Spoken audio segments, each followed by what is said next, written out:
Hi, everybody. Thank you for being here. Thank you for such an amazing turnout. This is our voice. This is how we speak back. And I just thank you all for being here.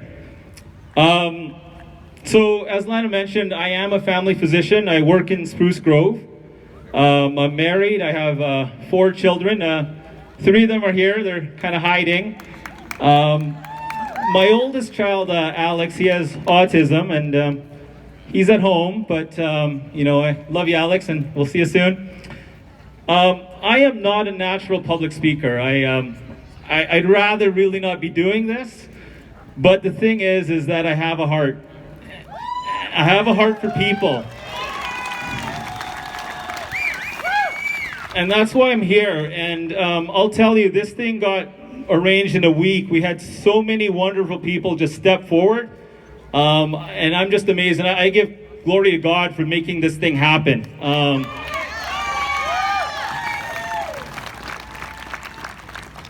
In my practice, lately, I've seen many people injured by vaccines.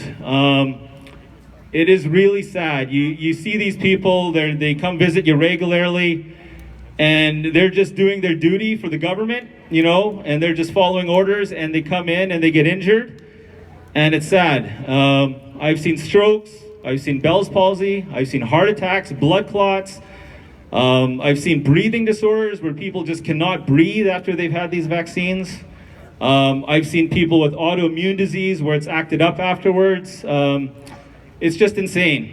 And, I think more of us need to speak up.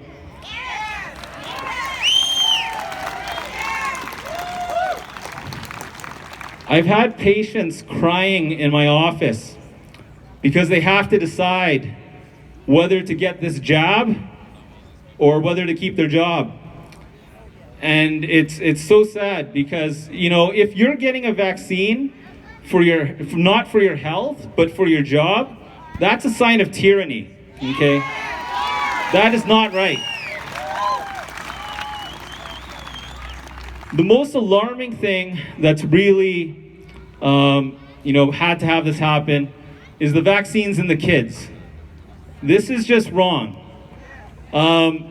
Kids have a 99.997% recovery rate from this. The COVID, actually, my 4 children, they all had COVID just recently, like a few weeks ago, and as myself as well. And they recovered. Keep them home, give them a few days, some vitamins are always good, and they got better.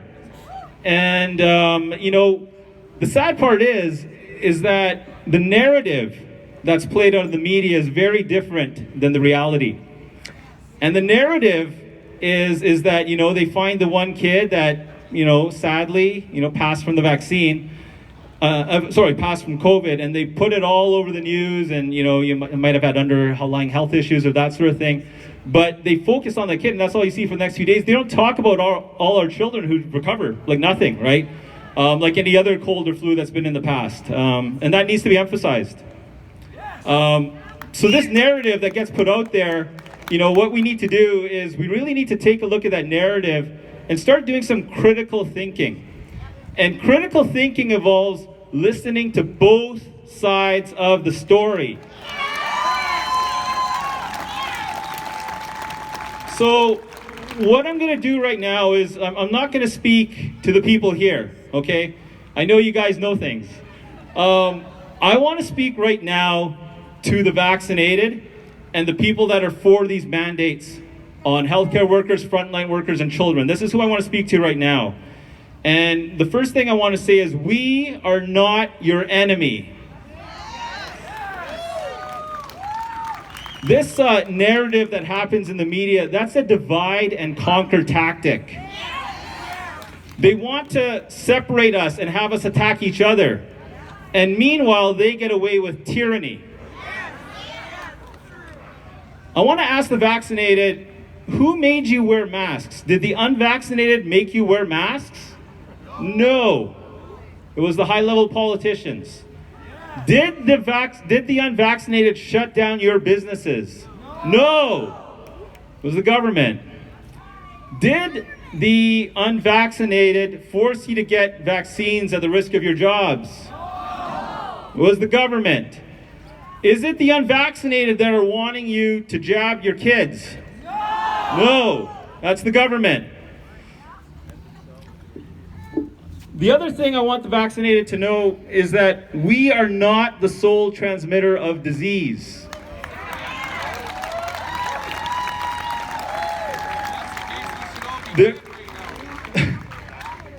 There was a study of 68 countries, this came out in September, and it showed a positive correlation between the percent of the population vaccinated and the rates of COVID.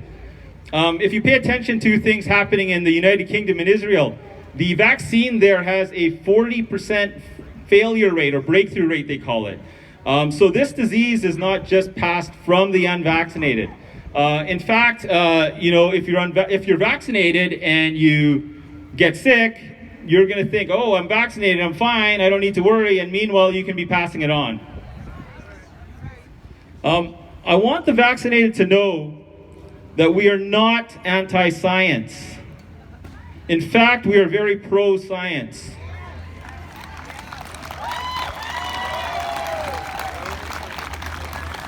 One of the things is natural immunity. We've known about natural immunity for decades. Measles, mumps, rubella, chickenpox. Natural immunity is superior to vaccine immunity. There is a paper, it's put out by the Brandstone Institute, and they had, a week ago, it was like 29 papers that show that natural immunity is better than vaccine immunity. That's gone to 91 papers supporting that now. Why is our government ignoring this, ignoring that science? Is their idea to protect us from COVID? Or is it to get a needle into every single man, woman, and child in this country?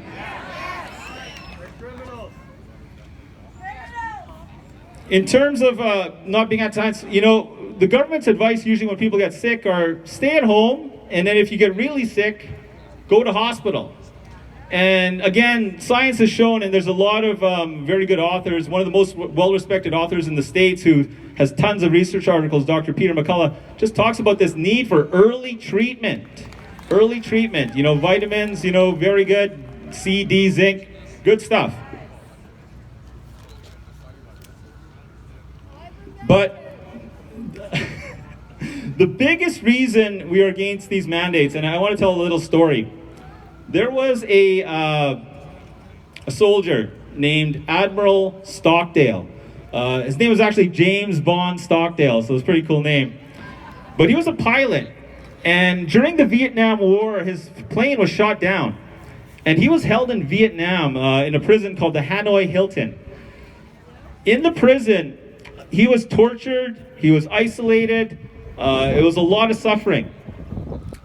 And after 7 years, he finally got out, and he was like the highest ranking officer in the place. But after 7 years, he got out, and an interviewer asked him, how did you hang on for 7 years in that prison?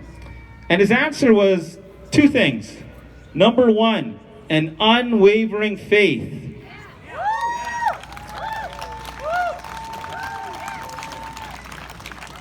The faith to see this through to the end and know that eventually he would get out. The second thing he said was he had to confront the brutal reality of his situation. They asked him, he's tortured every day, and not every day, but very frequently. But it was, he had to understand that was his situation. That was just the reality of it. They asked him, what about who were the first people to die? And he said it was the optimists. These were people that were always thinking that things were going to get better. It'll be better by Christmas. We'll be out of here. We'll be better out by Easter. We'll be out by Thanksgiving. And yes, it never happened. And these people, he said, died of a broken heart. I want to talk to the vaccinated and understand the brutal reality of your situation. This government has moved the goalposts continually. They started with flatten the curve, and then 50% herd immunity, 70, 90%. Now we got to vaccinate the teens, the younger kids, even the really young ones. They have to boosters upon boosters. But in that process, the government is violating all of the lands to do it, laws of the land to do it. They're violating the Charter of Rights and Freedoms. They're violating the Alberta Bill of Rights. They're violating informed consent, medical autonomy. They are not granting religious or medical exemptions. This is tyranny, and this is what the vaccinated need to understand. We are all in the same boat together. The only difference is that we've decided to draw the line at 0 vaccinations.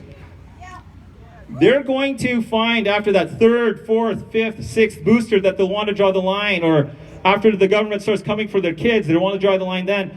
And I plead with the vaccinated, don't wait. There's a lot of people here who are against this, and you need to join us now. There's no waiting. There's no waiting. The tyranny is here.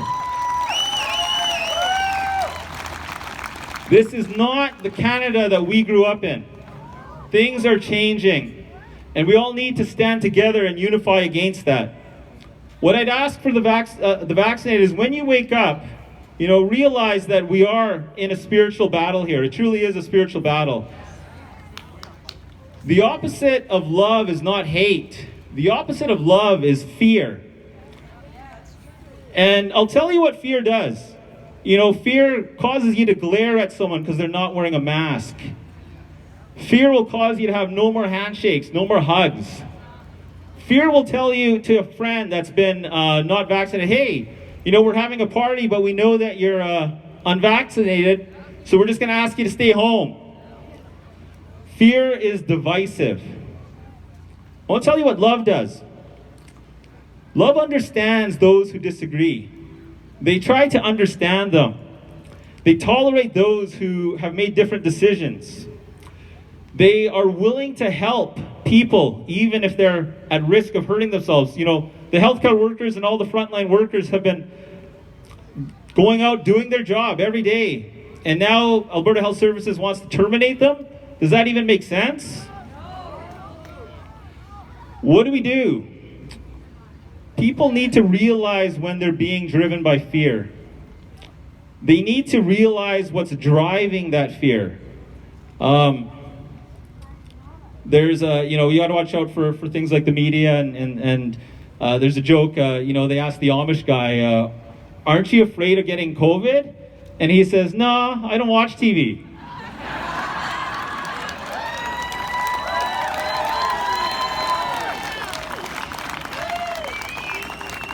So what I'm asking the vaccinated to do is please join us in unity against the tyranny that's starting to invade this land. We need to stand like Admiral Stockdale in that unwavering faith, and we will see this through to the end. Thank you.